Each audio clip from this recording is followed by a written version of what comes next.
r/AskReddit by Reddit and chill. Lawyers of Reddit. What's your best most badass I rest my case moment? I was on the losing end of this one. I was representing a pro bono defendant who was attempting to regain custody of her children. The family division attorney was laying out his case to the judge for why my client wasn't ready, and his final point was that my client had refused emotional counseling to avoid violent fits of rage that she had inflicted on her children. On cue, my client jumps up screaming, "Uck you judge lady, you a stupid unt, uck you all for taking my ucking kids you ucking unts." I just caught the opposing attorney's smirk of satisfaction as I got up to usher my client out of the courtroom. Edit. In case you're feeling the slightest bit of sympathy for my client, here's some more background. Reddit.com link. It's probably better for the kids that you lost that one. If I was a lawyer, this is the type of case I wouldn't mind losing. It's for the greater good. Not having that type of person as someone that raises them is much better than anything I could ever gain from this case. A lawyer's job is only to provide a fair fight. When I was in law school, I had to argue a case for an exam. I was the last in my class to go, so there wasn't anyone arguing against me. I opened with a motion to dismiss and supposing had failed to show. The judge grading me chuckled and said, "Touche counsel." I still had to go forward, but we got off on the right foot and I ended up with an A. Genius. Damn. That move is even giving me a shit-eating grin and I wasn't there. I once had to appear on behalf of a former employer to provide a testimony, and no one from the defendant's side showed, not even their attorney. Our attorney moved for summary judgment. The judge was perturbed by this, and spent 20 minutes defending their case from the bench, with 0 defendants in the courtroom, until he finally gave up and granted our motion. Bloody judges. Not a case-winning moment, but a motion-winning one for sure. Think of cases like a big conflict, with motion hearings as little conflicts. Opposing attorney was insisting that Rule A meant they could do X. I tried, multiple times, to point out Rule A literally did not say that. During the hearing, the judge reached behind them, grabbed their rules of civil procedure, basically a dictionary of rules, placed it in front of the other attorney, and said, "Show me where Rule A says X." Other attorney did not take the hint, read rules out loud for a brutal 5 minutes, and gave the book back. I said, "Judge, I have nothing to add." It was pretty fun. Oh, that had to be excruciating for everyone, especially the court reporter. Opens PDF of rules, copy paste, adds a few ums and yak nows and someone sighs loudly in the background. I would love if stenographers did that type of shit. Fun fact, my mom used to be a stenographer. Opposing counsel decided that I had coached my witness and gave him lines to repeat, that he was lying. Short version is that he asked the witness if he spoke to me before he testified. Witness said he had. Attorney looked like he thought he had me. Attorney asked the witness what I told him, what instructions I gave him. Witness looked him dead in the eye and said, "First thing he told me was to tell the truth no matter what." He said the lawyer is never the one who goes to jail, that he isn't going to jail for me, and if I lie, I'm on my own. Attorney looked like someone took the air out of him. Everyone in the courtroom simultaneously looked at me. Only time I've smirked or laughed in court. I wanted to put my feet up on the table like I was Vincent LaGuardia Gambini, hands behind my head, and say, "I'm done with this guy." I had a trial against a guy who was self-representing and he was constantly asking my client about conversations she had with me. First of all, no, I'm not coaching her to lie, and second of all, there's a thing called privilege, which means the things we discuss are not compellable. It was an exhausting trial. Needless to say, he was ordered to pay about $1 million more than he actually owed. He could defend an innocent man all the way to death row. Never ask a question you don't know the answer to. Rookie mistake. I was prosecuting some kid. He had an antisocial behavior order, which meant that he was not supposed to go to a certain street. He had pleaded not guilty on the basis that he had not been there. I opened my cross-examination by holding up a map and pointing at the street. I said to him, "You went here, didn't you?" He said, "Yes. In England, we don't say I rest my case." Instead, I looked up at the bench, said no further questions, and sat down. It might not seem badass, but I got the defendant to admit the offense with one question. That never happens. Why can't he go to a certain street? Usually because going there is likely to cause some sort of issue with antisocial behavior. Maybe he was intimidating someone on that street, or was in a gang with someone who lived there, or something. An antisocial behavior order, ASBO, in the UK is a way of making basically not a law specific to one person. For example, it's effectively illegal for you to be out of your house after 10 PM. or to associate with certain people, or go to certain places. I'm not entirely comfortable with the idea as I feel it is open to misuse, but I can see that if applied fairly and sensibly it's a useful tool. Misfits taught my non-uke behind about ABSOs.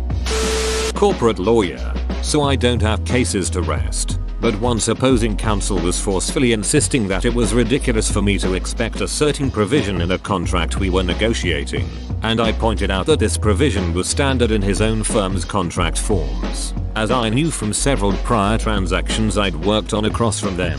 Pretty exciting stuff. He took it in stride and said, jokingly, well, of course it's fine when we ask for it. Why do you have the right to do that? We will never do that. Then why do you have the right to do that? It doesn't matter. We will never do that. Then why do you have the right to do that? And so on and so forth. Transaction law is the best. This is the exact reason I'm not a fan of transactional law. Currently in a banking seat, everything is circular arguments with no determination, and you have little involvement in the actual material decisions beyond the legal stuff. That, and the admin. Dear God, the admin. My wife is a corporate lawyer at one of the Golden Magic Circle firms here in London. She bloody loved it. I couldn't imagine anything worse. I'm a criminal barrister. I bloody love it. She can't imagine anything worse. Most of my solicitor mates are banking litigators. I represented a company that was sued for breach of contract by a former independent contractor. Dude basically alleged that my client wasn't paying him correctly in accordance with the contract. During his deposition, dude admits that he never reviewed any documents to make sure his allegations were true. Never reviewed his complaint before filing it to make sure the allegations in it were true, and had no idea whether or not my client actually failed to pay him in accordance with the contract. Basically, he tells me that he was suing my client because he didn't think their agreement was fair, even though he agreed to the terms when he signed the contract. The kicker is that he admitted that he owed my client money at arbitration. He tries to flip his story and starts giving testimony that is the exact opposite of his dep. So I whip out his transcript and undermine his testimony bit by bit. Needless to say, I won that case. Username checks out. Pretty satisfying story too. I didn't have a pink suit or a chihuahua, but I had just as much sass. Defendant in a bench trial for a speeding ticket said he couldn't possibly go as fast as the officer clocked him. He knew this because he videotaped himself accelerating from a full stop to the location of where the officer sat. His experiment showed his vehicle could only get to 55 miles per hour and not the 67 miles per hour he was clocked at. The aider then moved to have another speeding ticket issued because the actual posted speed limit was 50 miles per hour. 5 miles per hour over is probably just a fine and a few points. 17 over is possibly reckless driving depending on the officer's discretion. I'd take that. Yep, let's just ignore the miscarriage of justice and the corruption of law enforcement. Let's just slap another ticket on this and put him in his place. Hey, I'd rather take a 5 over ticket than a 17 over ticket. Did the judge grant her motion? You/don't PM me breasts said here. My wife and not me, and it was during sentencing. Mr. Defendant, local gang boss, you stated you are not and have never been in a gang. That's correct. Do you have any tattoos? Yep, I have a tiger on my calf and one on my chest that says GD for life. What does GD stand for? Gangster Disciples. But, I mean, no further questions, Your Honor. Good defendants, generous dudes, gorgeous duffel bags, so many other options. Guilty defendant. I rest my case, Your Honor. Complaining witness accused my client of harassment stalking. Said she told him numerous times that she wanted nothing to do with him. My client claimed they were dating, but whenever she got mad at him, she'd call the police and say he was harassing her. On the stand, she testified that she'd never dated him, never invited him into her home, wanted nothing to do with him, She presented a photo on her phone of him sitting on her porch to prove that he had come to her property. I asked the judge permission to look at the photos before and after the porch photo for context. The girl had dozens of photos of the guy, who was clearly her boyfriend. I showed her one such picture. This is Mr. So-and-so, right? Yes. In this photo, he's on a bed. Yes. The bed is yours? Yes. The bed is in your bedroom? Yes. You took this photo of him? Yes. And in this photo, he's wearing your brassiere? Yes. No further questions, Your Honor. That's really sad. I'm glad she got in trouble for this. Really takes advantage of a situation no one should have to deal with. Not clear if she got in trouble. We only know the defendant got off. Oh, wearing her brassiere.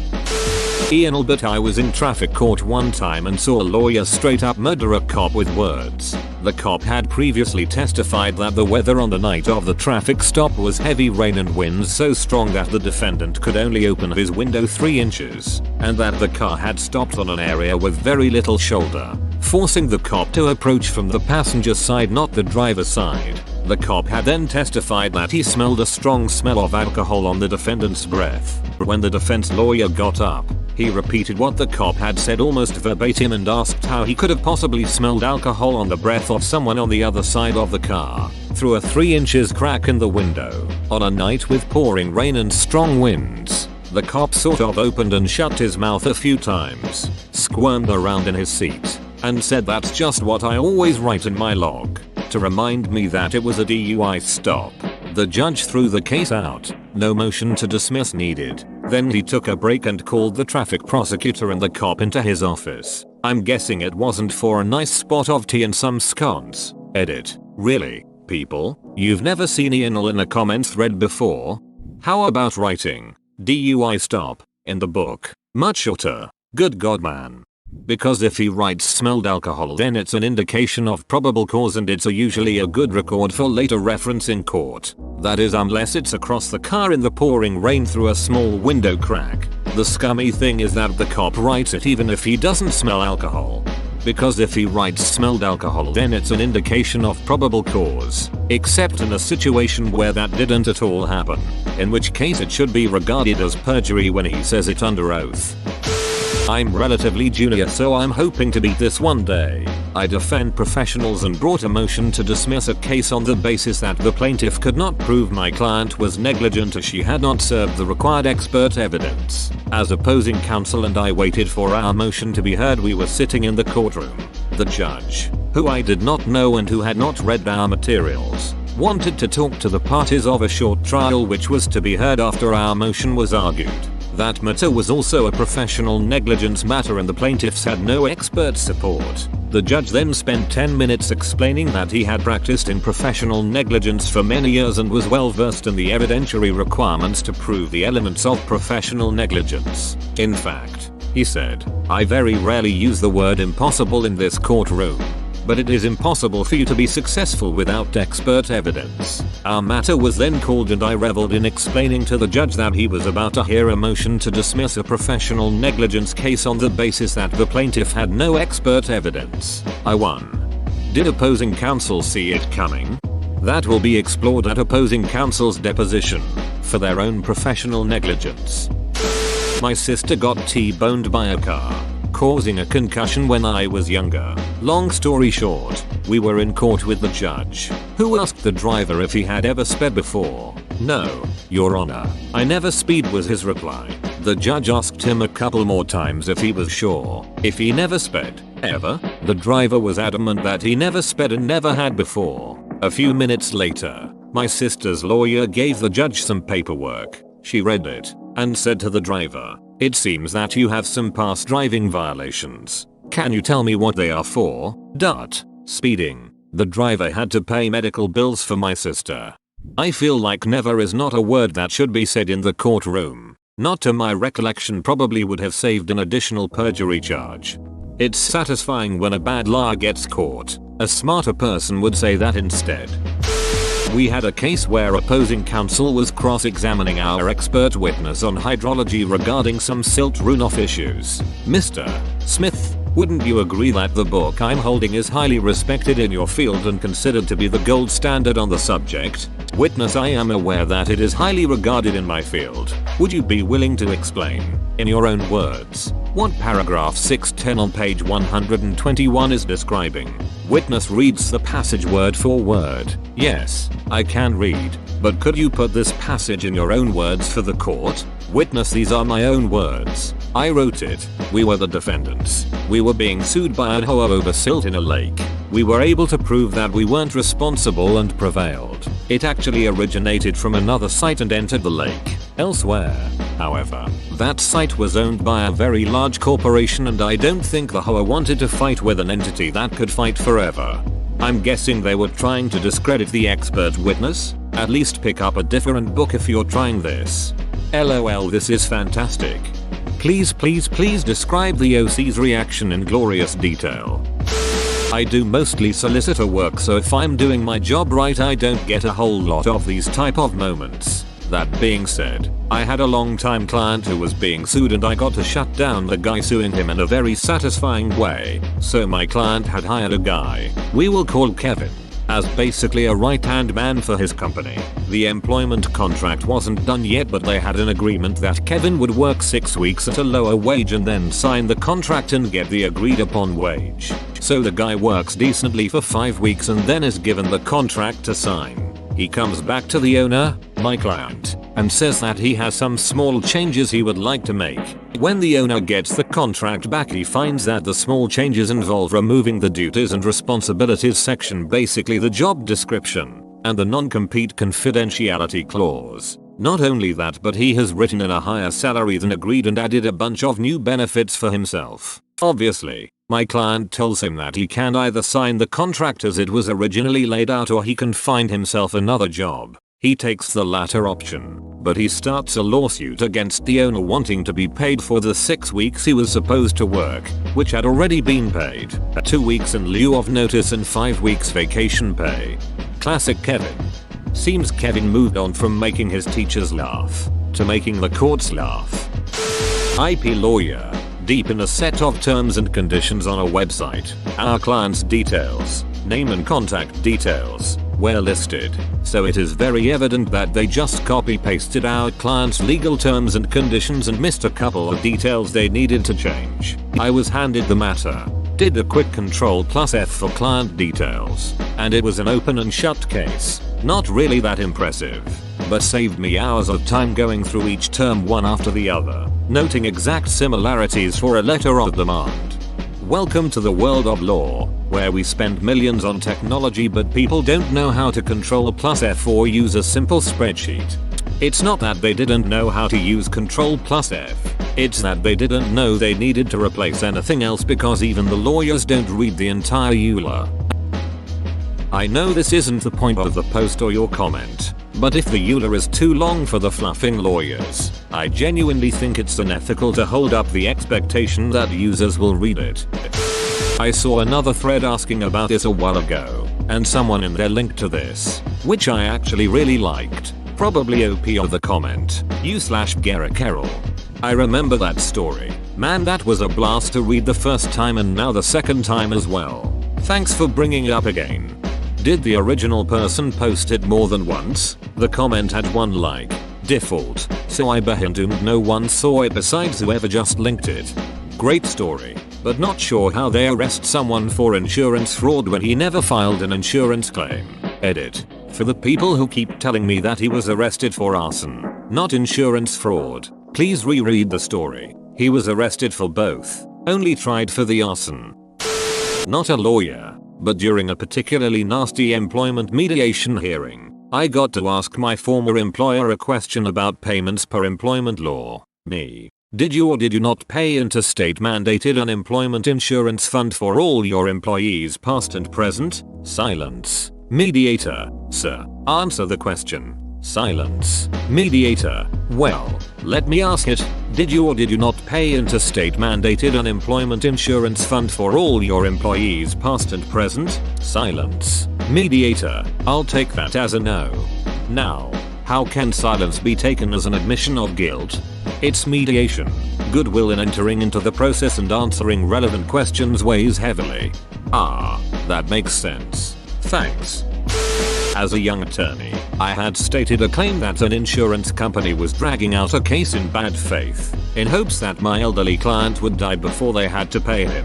I was requesting that the trial day be given priority due to my client's advanced age. The judge was no spring chicken himself, and seemed skeptical when he asked exactly how old my client was, maybe thinking that he was in his 70s and must merely seem ancient to a baby lawyer like me. When I responded that my client was 92, and the case has already gone on for 5 years, the judge was visibly shocked, and immediately granted my motion for priority, shutting down the insurance company's attorney's attempt to respond. They wrote us a check for $1 million the next week. Too bad those RS already deprived him of 5 years of enjoying that check.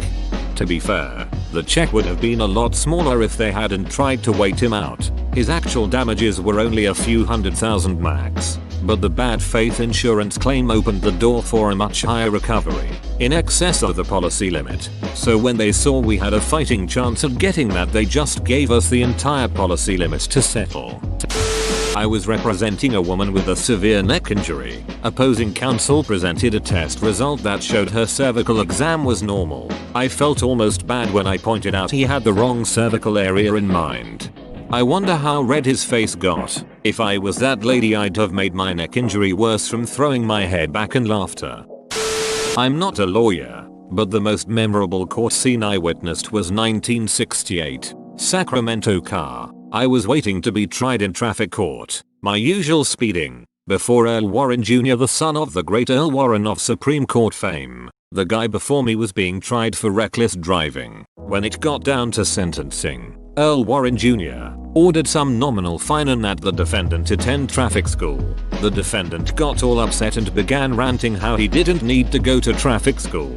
As the defendant slowed down, Earl Warren Jr. calmly stated, "Well sir, I cannot make you attend traffic school. I can only issue the order for you to attend. If I find after 2 weeks you have not attended, I will issue a warrant for your arrest and place you in county jail for 30 days, at the end of which I will run you the order for you to attend traffic school, so we can keep you going in and out of jail until you decide to attend traffic school." The guy just grumbled and walked out of court. Don't know if he did go. I certainly did when I got a similar sentence. Calm as a cucumber, this judge. Thanks for sharing, man. This made me chuckle. Yes, I was impressed the guy didn't rattle him at all. My one thought was, here's a guy who knows how to use his power properly. As I said, I liked to speed as a teenager and got to know who the good judges and bad judges were. Another judge I went before a few times was Peter Menino. I nicknamed him Menino the Meanie, the hanging judge. He always had the harshest sentences. Even his opening court speech was something like, "I'm not here to just collect fines. If I was going to do that, I'd put a cash register at the door." He was always half asleep on the bench and would only wake up to bang his gavel, pronounce guilty, with X fine or jail, and slumber off again for the next case. Ducking like and subscribe.